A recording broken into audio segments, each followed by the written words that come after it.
आज हम लोग वर्ग से संबंधित कुछ महत्वपूर्ण तथ्य के बारे में जानते हैं। जैसा कि देखिए कहता है, यदि किसी संख्या के अंत में शून्यों की संख्या विषम हो तो वह संख्या पूर्ण वर्ग संख्या होती है। कहा जाता है यदि किसी संख्या के अंत में शून्य की संख्या अगर विषम होगा तो वह पूर्ण वर्ग संख्या नहीं होगा, पूर्ण वर्ग संख्या नहीं होगा। अर्थात किसी संख्या के अंतिम में अगर शून्य की संख्या विषम, यानी शून्य की संख्या होगा 1, 3, 5, 7, इस तरह से विषम संख्या के रूप में होंगे तो ऐसा संख्या कभी भी पूर्ण वर्ग संख्या नहीं होता है। जैसे यहाँ पर देखिए 1000 दिया गया है, इसमें शून्य की संख्या क्या है? 1, 2, 3। शून्य की संख्या 3 है, यह कभी भी पूर्ण वर्ग संख्या नहीं होगा। 1000 किसी का वर्ग है ही नहीं। उसके बाद देखिए यहाँ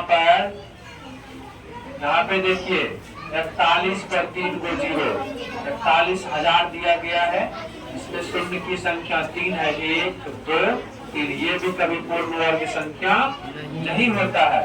उसके बाद एक और पॉइंट कहता है, यदि किसी संख्या के अंत में शून्यों की संख्या सम हो, वह पूर्ण वर्ग संख्या होता है, पूर्ण वर्ग संख्या होता है। यहाँ से देखिए जैसे 100 है ना, 100 में 2 को 0, शून्य की संख्या क्या है? 2 है। 100 में शून्य की संख्या 2 है, तो यहाँ पर ये पूर्ण वर्ग होगा। या 10 का वर्ग है, 4 पर डबल 0, 100, शून्य की संख्या डबल 0 है, सम संख्या में है, 2 को शून्य है तो ये 20 का वर्ग है। यहाँ पे देखिए, यहाँ पे क्या है? सम में है, जो सम संख्या ये भी किसी का वर्ग है। इसके अलावा और भी हो सकता है, शून्य की संख्या किसी संख्या के अंत में 2, 4, 6, 8 के रूप में होगा तो वह संख्या क्या होगा? पूर्ण वर्ग संख्या होगी। उसके बाद पर दो क्रमागत प्राकृत संख्याओं के वर्गों का धनात्मक अंतर उन दोनों संख्या के योगफल के बराबर होता है। दो क्रमागत संख्या लेना है ना, और क्रमागत में कौन सा? धनात्मक माने प्लस चिन्ह वाला संख्या लेना है, और क्रमागत माने एक के बाद दूसरा लगातार वाली दो संख्या के वर्गों का अंतर करेंगे। वर्गों का क्या करेंगे? अंतर करेंगे, तो उन दोनों संख्याओं के योग के बराबर, योग माने जोड़ कहता है। यदि कोई दो क्रमागत संख्या लगातार वाली दो संख्या लेंगे और उसका वर्ग करके अंतर माने घटाव करेंगे, तो उसका जो आंसर होगा वो दोनों संख्या को जोड़ने से मिल जाएगा। दोनों संख्या को जोड़ने से, एग्जाम्पल में देखिए 17 एक संख्या है और 16 के बाद क्या होता है? 17 होता है, या 17 से पहले 16। दोनों क्रमागत संख्या हो गया। अब इसका वर्ग का अंतर करेंगे। इसका करेंगे वर्ग माने पावर 2, स्क्वायर करके अंतर माने घटाव का चिन्ह देंगे।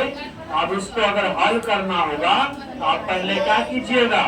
17 को 2 बार गुना कीजिएगा, फिर 16 को 16 से गुना कीजिएगा, तब दोनों को घटाइएगा, तब आंसर इसका आएगा, तब सॉल्यूशन इसका प्राप्त होगा।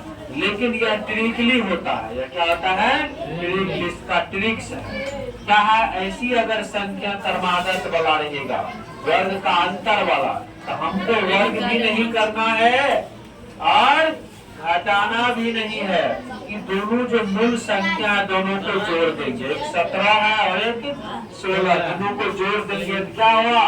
33। जब आप इसको 17 में 17 से गुना करोगे 16 में 16 से गुना करके घटाओगे तो आपका आंसर क्या होगा? 33। जैसे देखिए यहाँ पर करते हैं 17 का वर्ग क्या होता है? 289। 17 का वर्ग क्या होता है? 289। 16 का क्या होता है? 256। क्या होता है? 17 में 17 से गुना कीजिएगा तो 289, 289। और 16 में 16 से गुना कीजिएगा तो 286, यानी 256। और यहाँ पर घटाओ है ना, तो आप घटा दीजिए। 9 में से 6 घट जाएगा 3, 8 में से 5 घटा 3, क्या बचा यहाँ पर? 33। यही आंसर है ना। देखिए ये प्रोसेस करने में समय लगा ना, इसमें ज्यादा लगेगा? नहीं लगेगा। दोनों संख्याओं को जोड़ देंगे, आपका इसका सॉल्यूशन प्राप्त हो जाएगा। और इस पॉइंट पर आपके बुक में सवाल दिया गया, समझ गए?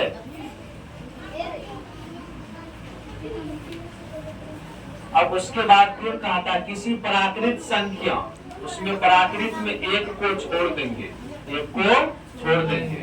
किसी प्राकृत संख्या का वर्ग या तो 4 का गुणज होता है या 4 से अधिक होता है। यहाँ पर देखिए किसी प्राकृत संख्या का गुणज है ना, या तो कहता है 4 का गुणज होता है ना, 4 का गुणज नहीं, या तो 3 का गुणज होता है। किसका होता है?